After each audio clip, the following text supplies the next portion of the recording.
Okay, camera is ready. Yeah, you can start. Awesome. Well, I want to say thank you very much, Hope, for your film and inspiring all of us, and it was beautiful. So, just so the whole room knows who everyone is, if I could get you to introduce yourselves and the role that you played in the project. Okay. Hi, my name is Araceli Mendoza, and I played Catherine, the oldest daughter. My name is Alex Ramos. I play high school Alex. I'm Hope Martinez. I'm the writer and director.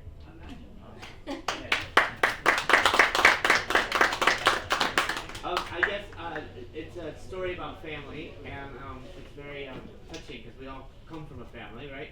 So I wanted to know what about this story made you want to tell it?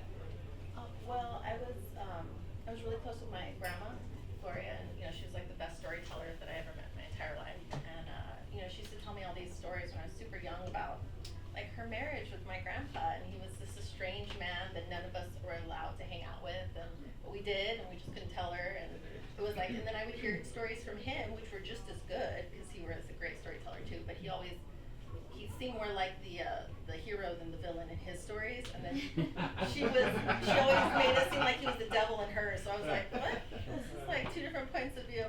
But I remember telling her, way back when she was still alive, I was like, Grandma, I wish I could just compile all these stories and like create something out of it. Like I don't know what. And I've written from the time I was very little. Like I always loved writing from the time I was little. And so I just, after she passed away, I was just, thinking, what kind of movie would I want to see? If I could see, any type of movie that I wanted, and I would want to see something based on, memories that people had. And there's some fictionalized elements, too, of course, that I added. It's not like a documentary by any means, but it's kind of like some stories my grandma told me, some fictionalized elements, things that I added, things that my mom told me because she had a different point of view being the child, remembering their fights, and things that my aunts and my uncle told me, things they remember, and just kind of putting it all together and kind of weaving it, braiding it all together. And yeah, it was a story that I think, I just was like, you're busting at the seams to tell this story, so you just have to get it out of you already. Right. Yeah. Yeah, it was really, really beautiful. How long did it take you to film the whole?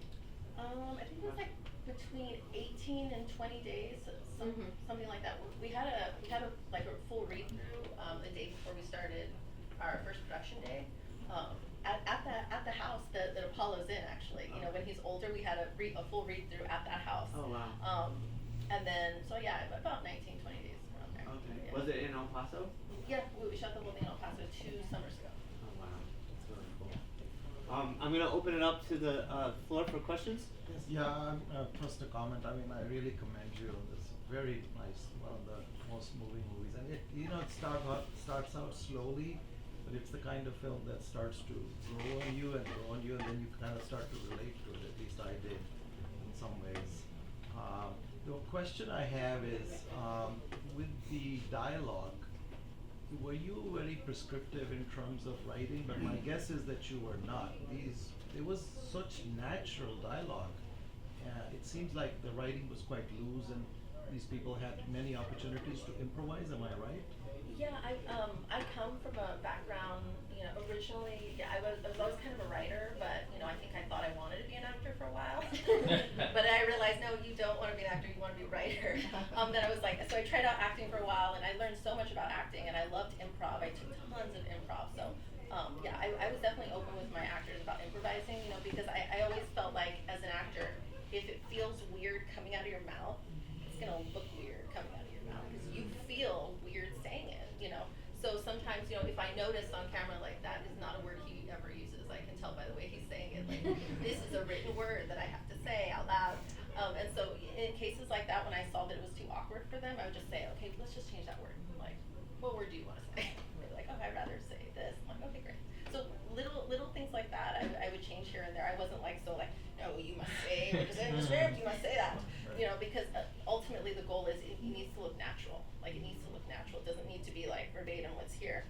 And I'm, and I was an actor as well. I improvised a lot, so I was kind of like, I understood their world, that they're coming from. They wanted to feel real.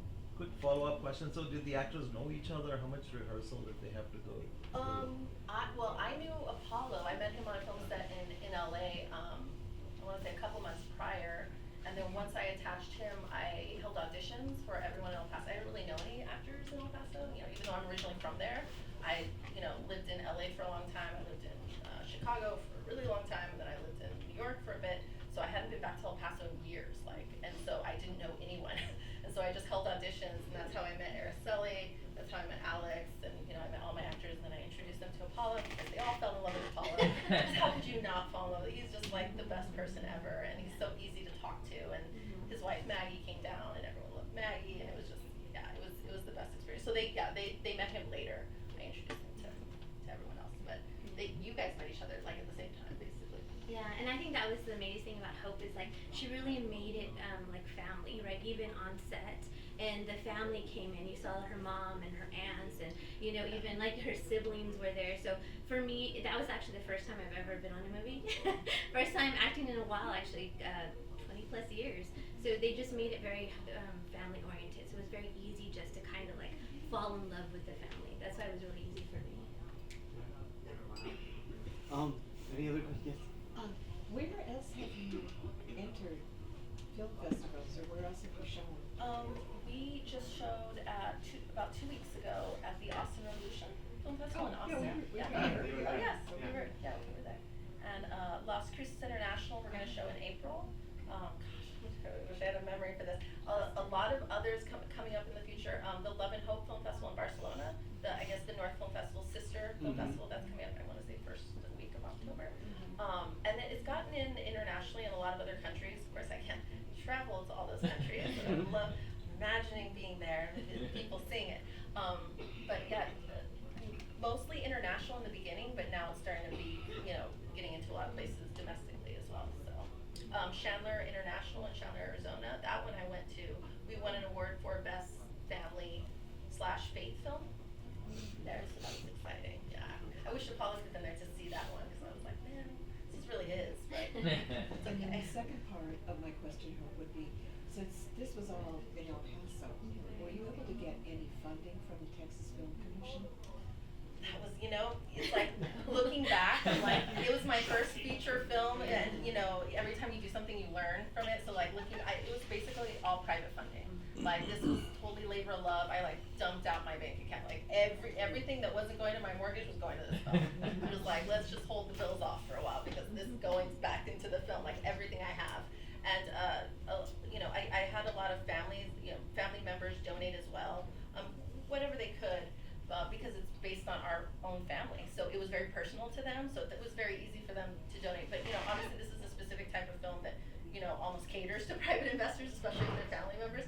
But in the future, yes, that is the avenue. And grants is something that I know in the future that's you know my next avenue is you know grants and Texas Film Commission and things like that. I didn't investigate much as I probably should have. But yeah, that's. Hindsight's 2020, so. It was a lot of love. Donating and a lot of love. A credit card, Yeah. a credit card, catering, put it on a credit card, get it done. So touching. Love the death scene. Yeah. So Thank well you. handled. Yeah. Thank you. Really well. One more question from anyone? I've got one for high school Alex, I guess. When you're in that type of situation where you're playing a younger version of somebody, are you trying to channel the older person at all, or are you just completely focused on that role? No, how I approached it was basically, in my opinion, high school Alex is a very different man than middle Alex. Because, you know, like, high school Alex has, like, all the dreams, you know, he's like, he wants to be big and this and that, and then he turns, like, a completely different person. So, I mean, I was actually, in a lot of the scenes, like, in the back, when Apollo was filming, but, no, it was just kind of like, it's a completely different person in my opinion. So, Yeah. yeah.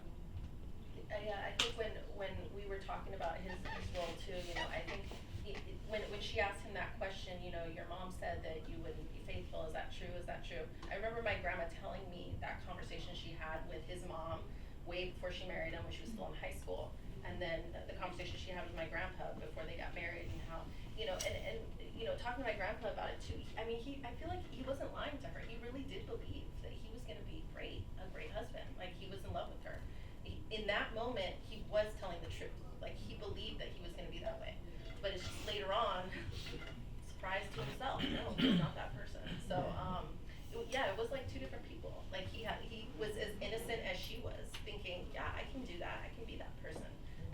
until later they realized he had all these, you know, demons, like everybody does, you know. And he realized, well, I can't actually be the person that I told her I was gonna be, and even I thought I could be that person, but I can't. So, you know, when I was talking to Alex about that in the role, you know, especially when they're talking, I said, you know, you're still very innocent. Like you believe that you are this person. You're not lying to her. So that was something that he really like. I loved watching that scene. That scene actually, I was trying to be in the room watching it, but that room was so little that, you know, we had to just set up Video Village in another room. And I was used to being always close to my actors, but I was like, okay, I just need to be in another room and watch it from it. And really, it turned out great because I think the fact that there was almost no one that could fit in that room besides them two and the boom operator and the camera was just like trying not to catch each other. And then there was a mirror on one wall and it was like we didn't want to catch each other. There was a lot going on. But watching them in another room, I just remember seeing how intimate their conversation was, and I remember thinking, wow, it's actually better that no one's in there, because almost no one's in there, because then they can really feel like this is happening. When you have all these people hovering over you, it's hard to like imagine that this is so intimate. So I think it really helped the scene that, you know, there were very few crew members in there with them in that tiny little room, and you know, just watching them in the other room, I just remember thinking, oh my gosh, maybe I should just always stay really far away from my actors and just like hardly have anyone in the room with them, because this was looking really realistic to me. But yeah, Alex is a great actor. He's out here now in New York and, you know, pursuing it as well, which I know he'll have a lot of success with. So. All right. Awesome. Did you want to get a picture? Can you do it? I don't have it. It's in there. Sorry. You just want to Oh, he's got it. He's got it. come more to towards here. Do you want me to put? Yes, let's come.